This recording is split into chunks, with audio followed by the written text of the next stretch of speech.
I'm going to ask you just to kick off.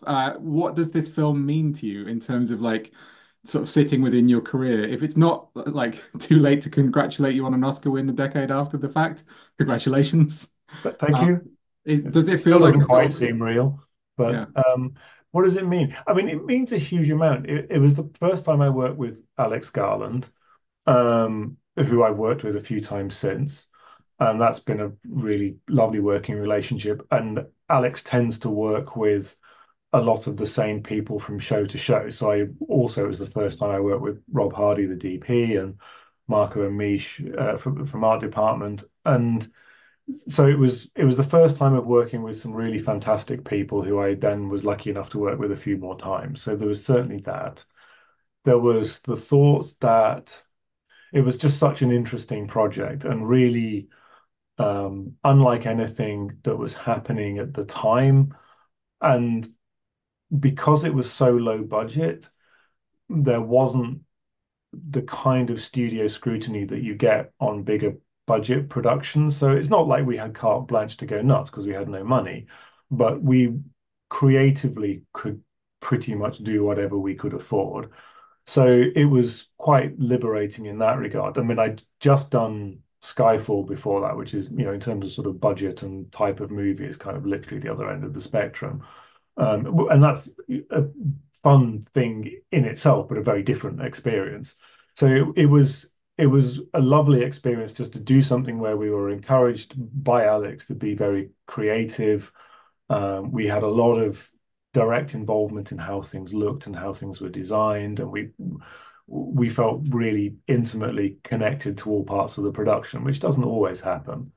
And then people really liked the movie because I mean, genuinely, when we made it, I, I mean, we thought it was probably quite good, but you still have no idea how anyone's going to react to it, whether it's going to sort of, tickle some kind of zeitgeist or whether it's just going to fall between the cracks. And sometimes that can happen. So the fact that people really did seem to like it was, the cherry on the sundae at the end of it. But it was a really very creative experience of working within visual effects with a small team for a long time, which is a really lovely way of working.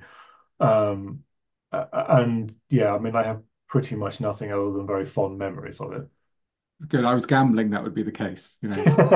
I probably wouldn't And have taken the call if it had been yeah, exactly. Oh absolutely no, everything that one. else. So yeah. And does it feel like, I mean, obviously, like you say, you worked on Skyfall, you worked on some absolutely huge movies. Does it feel unusual that a film, like you say, of this scale and with this kind of size team, getting this kind of amount of recognition as well, like in terms of Yeah. awards and attention as well? Yes. I mean, it's the absolutely. I mean, it pretty much never happens. I mean, the the bookies for the Oscars had us at 77 to 1. Wow. So which in a lot of ways I'm enormously thankful for because I am not someone who particularly loves the whole glitz end of things. I don't love going to premiere. I mean, I do it because it's important and it's polite and it's good to say thank you to people. But I do not. It's not my comfort zone for sure. And I'm not frightened of standing up in front of people and talking, but I'm not overly excited by the sort of the glitz of things. And the fact that we stood no chance meant that I was about as relaxed as I could possibly be going there because I didn't think there were no stakes at all. So, I prepared no speech. I'm not worried about learning any lines. I'm not worried about any of that stuff. And then when it did happen, everything happened so fast that you don't have time to worry about it. So the fact that we were such underdogs actually was I was really, really thankful for afterwards because it meant that I just wasn't that bothered. Yeah, no, perfect experience.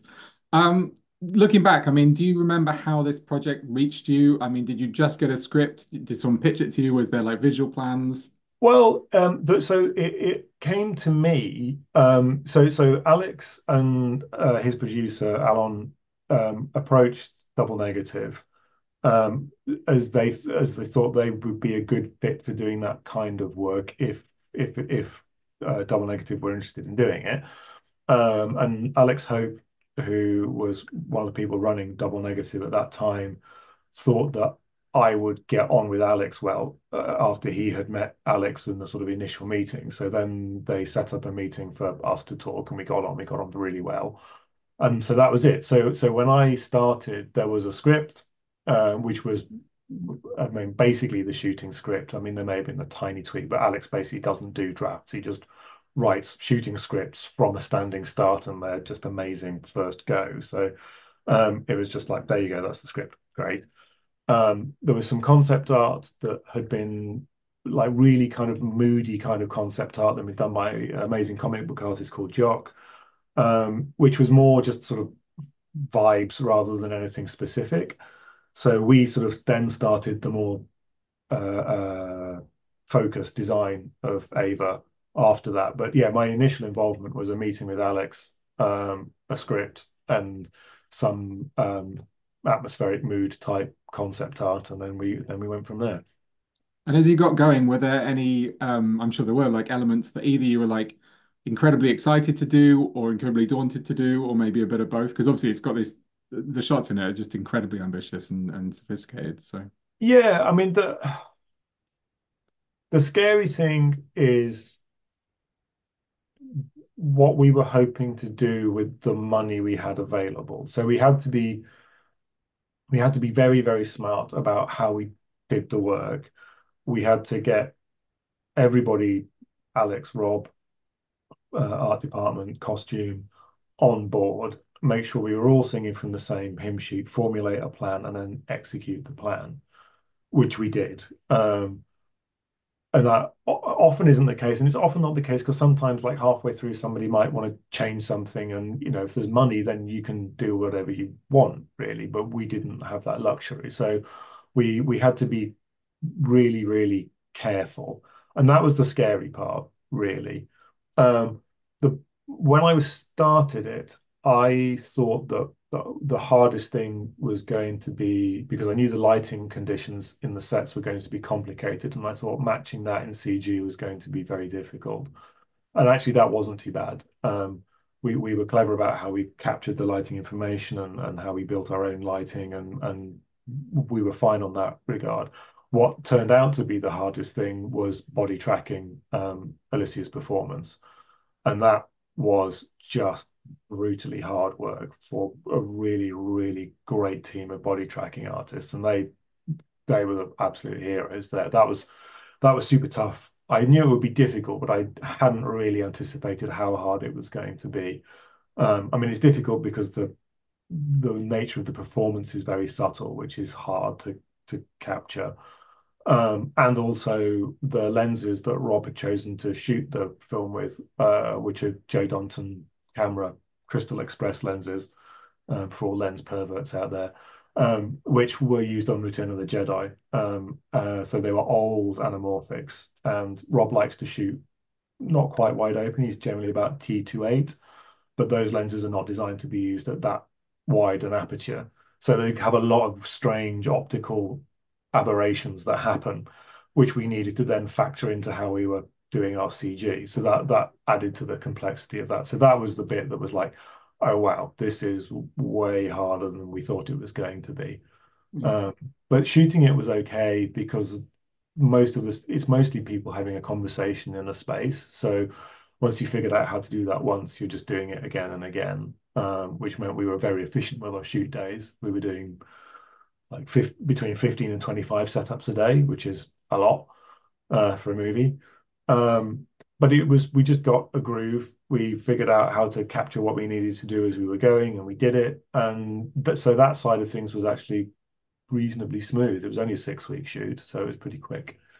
Yeah, 4 weeks at Pinewood and 2 weeks in Norway. Um, but yeah, the thing that was the oh wow, I hadn't quite figured that one out was the body tracking. I know, I suppose in a film when they're talking about micro expressions that much, you're kind of training the audience to pay careful attention. So Yeah, you know they're going to be watching. You mentioned that you've worked, and I'm so glad you have a good relationship with Alex too. Like you've worked with him several times. yeah, He seems to be very comfortable with this kind of material, like visually ambitious, yeah. Annihilation and Devs as well. What qualities do you kind of look for or hope for in directors you're working with?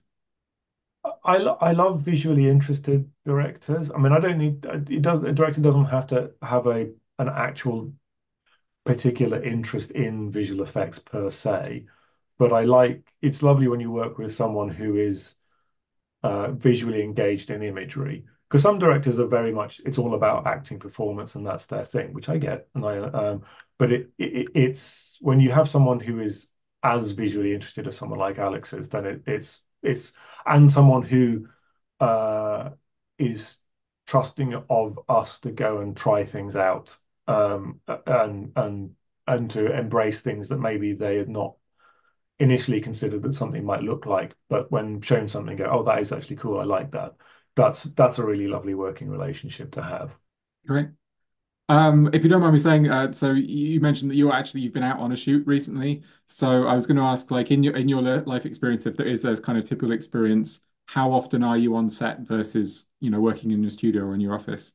Well, I mean, it'll depend on the project. So, well, okay. So Ex Machina was probably about 5 months of prep, 6 weeks of shoot. So, I mean, I am not all supervisors do this, but I will be on set all day, every day, because I like to see where the bodies are buried. Um, so even if it's not a visual effects day, I'm going to be there because stuff happens. So on that, it was, yeah, 5 months of prep, 6 weeks of shoot, because that's all there was. And we did no additional photography after that.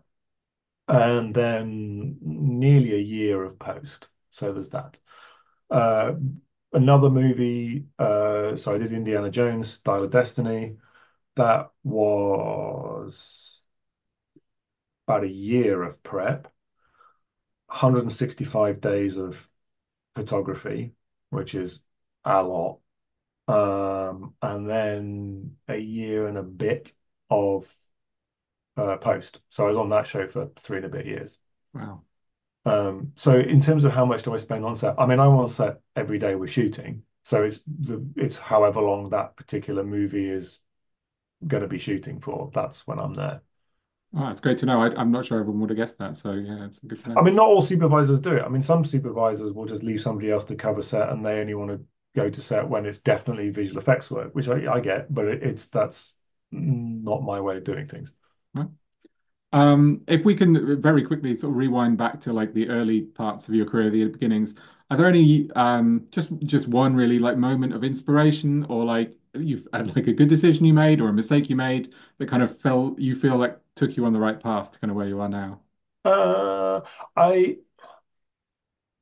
I mean, maybe it's not a decision, maybe it's an attitude. But I have never been particularly goal driven. So I've never said, oh, in 5 years' time, I want to be doing this job.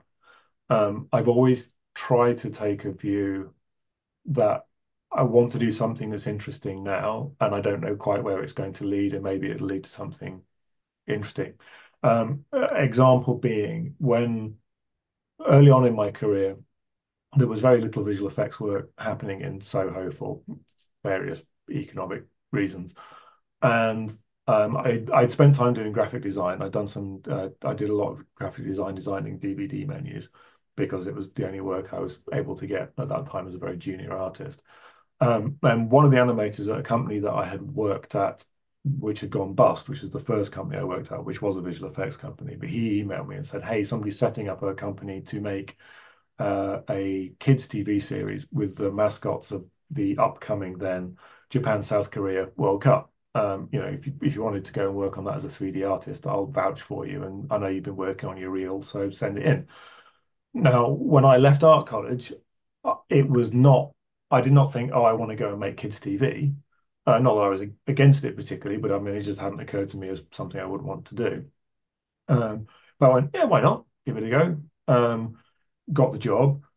It was brilliant. I mean, I met a huge number of people some of whom I still work with now.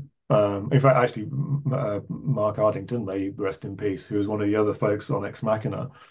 He worked for that company doing that same TV series. So, that's where I first met him.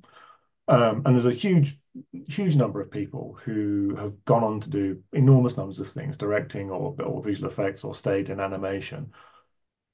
did that show together, and we learned how to work really fast and make decent looking results really quickly together on that. And it was an amazing learning experience because it was just the realities of how much work you have to shift to make something CG 3D viable as a production was like, oh wow. But you know, we did it, and it was a really amazing group of people who just were assembled to do this thing. It was about 18 months, and that was great. But I think the attitude of, you know, saying yes to things rather than being, well, I don't know if I want to do that. I'm not sure if that's the thing I want to do, is I've found has been a good thing for me throughout. Great. Yeah, no, sounds good. And presumably you're now in the position where you're hiring and supervising a lot of kind of new entrants into the industry. Yeah, Is it that kind of attitude? Are there other things you look for in people when, how do they stand out to you when you have to kind of pick them? you have to be a good team player. I mean, that's first and foremost. Like visual effects is a team game. So if you don't play nicely with others, you're not going to have a career because you're not.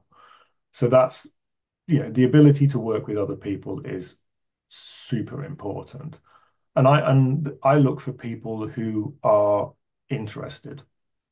And I just mean like interested, full stop, interested in pictures, interested in art, interested in, you know, sport, whatever, but are people who are not apathetic, people who are curious.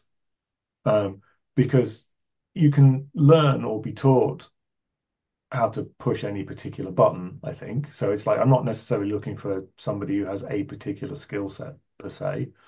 Although, you know, it helps if you actually know how to use the tool straight away. But if you're a curious and interested person, if you don't know how to do something, you'll learn it. Whereas for people who aren't that bothered, if it's not something that they either know how to do or are really motivated to do, then it can be a bit of a struggle. And the truth is, in any creative profession, you're going to spend a bunch of the time doing work that is not your cup of tea because that's just the nature of earning a living from, you know, being creative. You know, we can't all be entirely selfish artists the whole time, sadly. So having something where you are interested by the process, you're interested by whatever aspect it is of the production that keeps you going is an absolutely key thing to have. Amazing. That's brilliant advice. And I mean, the film's incredible. It's really inspiring. I think it was great to see. Like, it's in addition to us screening it this year, like I saw it's back in IMAXs this year. So it's obviously having this incredible life. So thank you for your time today, and Absolute pleasure. congrats on the work on the film as well. It was amazing. Thank you very much. Hope you like the movie.